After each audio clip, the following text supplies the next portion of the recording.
अभी अभी मजिस्ट्रेट साहब चैम्बर से निकल के आए।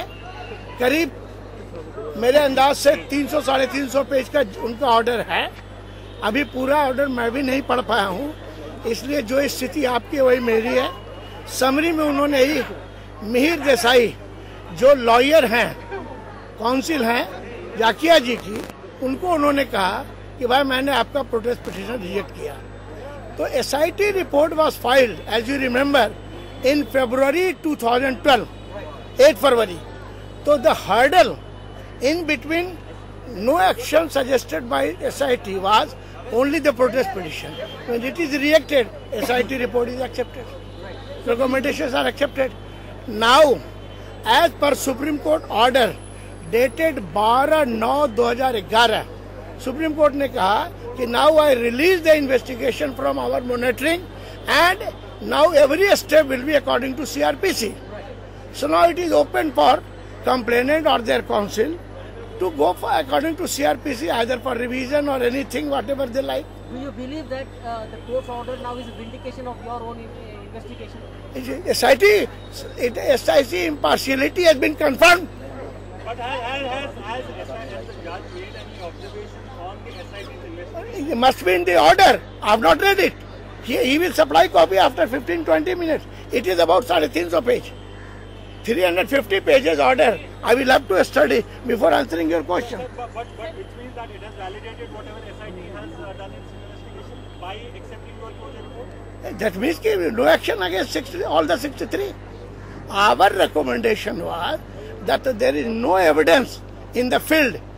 During investigation, no evidence surfaced. कोई भी हमारे पास ऐसा साक्ष्य नहीं आया जिसमें जो 63 आदमी का जो नाम कंप्लेंट में जाकिया जी ने दिया है, किसी पर हम कोई क्रिमिनल एक्शन रिकमेंड कर सके, इसलिए क्लोजर किया जाए। One of the biggest allegations made against the SIT was that it is not acting impartially, and that is only criticism in the opposition. That is only criticism in the protest petition. When protest petition has been dismissed overall in entirety, then that allegation also goes.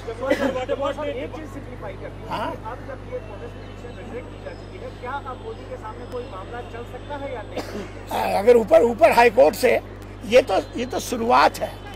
एक आज न्यायिक प्रक्रिया का एक आदेश आ गया जो मोदी एवं 62 जो उसमें अक्यूज नेम्ड है उनके फेवर में आया कि उन पर कोई ये कोर्ट जो कॉग्नियस ले सकती थी, उन्होंने कहा कि कोई केस नहीं बनता क्रिमिनल केस चलाने का। But for now it is a big relief for Narendra Modi. You may conclude it. It is your conclusion. I can't say, but no action, no criminal action as per request of Jakia.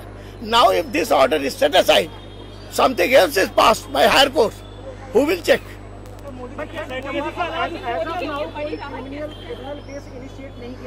हाँ, अभी नहीं किया जा सकता। Complaint पे नहीं किया जा सकता। आपको याद होगा कि 9 केसेस का ट्रायल सुप्रीम कोर्ट ने हमारे पास दिया था SIT के पास। 6 का जजमेंट हो चुका है जिसमें अपील पेंडिंग है। कोई भी अपील रिमांड हो सकता है। कुछ अगर नाम किसी गवाह में आया हो जिसको जज ने नहीं कंसिडर किया हो, अगर उसको समन करने का कोर्ट को अगर रिमांड पे ऑर्डर होता है तो दैट कैन बी डन।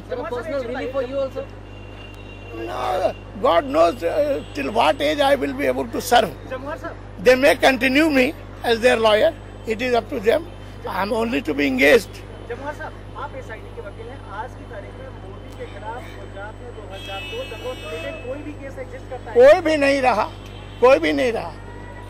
अब कोई भी केस उन पर क्रिमिनल का नहीं रहा, क्रिमिनलिटी का। अगर एडमिनिस्ट्रेटिव लैप्सेस का अगर कोई ये जो कमीशन बैठी हुई है, ये कमीशन तो है, वो रिपोर्ट में क्या देती है?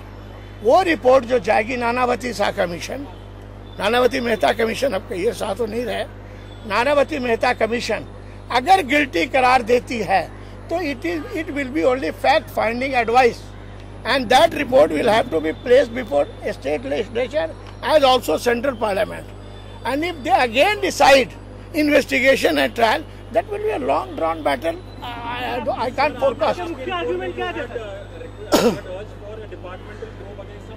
Only two. Against 2 I had given, because Supreme Court also separately had given report for Gondia and Tandon that they have committed lapses in their duty for lapses government में थी। लेकिन वो एडमिनिस्ट्रेटिव एक्शन एडमिनिस्ट्रेटिव होगा, service matter. There is no criminal case against any of these. हाँ, at present, not on this complaint. Whatever are pending in the trial, Godhia Tandon, if they are facing in the No, I'm talking about this Jakia's complaint against Modi and others goes in vain. Modi के लिए sir बड़ी राहत, मोदी के लिए बड़ी राहत। अब ये तो आप कंक्लूड कर लीजिए। मोदी जी गिनती नहीं कि उसके बारे में मुख्य आरोप नहीं किया। हमने रिकमेंड किया था, मेरे पास कोई एविडेंस नहीं है कि उन्होंने किसी को भड़काया हो, कोई आदेश दिया हो कि इन लोगों को छूट दो, ऐसा कोई नहीं है। संजीव भट्ट के एलिगेशन संजीव भट्ट के एलिगेशन को हमने डिबेट किया है, आपने ओपन कोर्ट में मेरा सुना है। Sanjeev Bhatt is not reliable. मतलब आपके इस आर्गुमेंट को कोर्ट ने भी एक्सेप्ट मान लिया तभी तो उनका रिजेक्ट हुआ, वरना हम रिजेक्ट हो जाते हैं।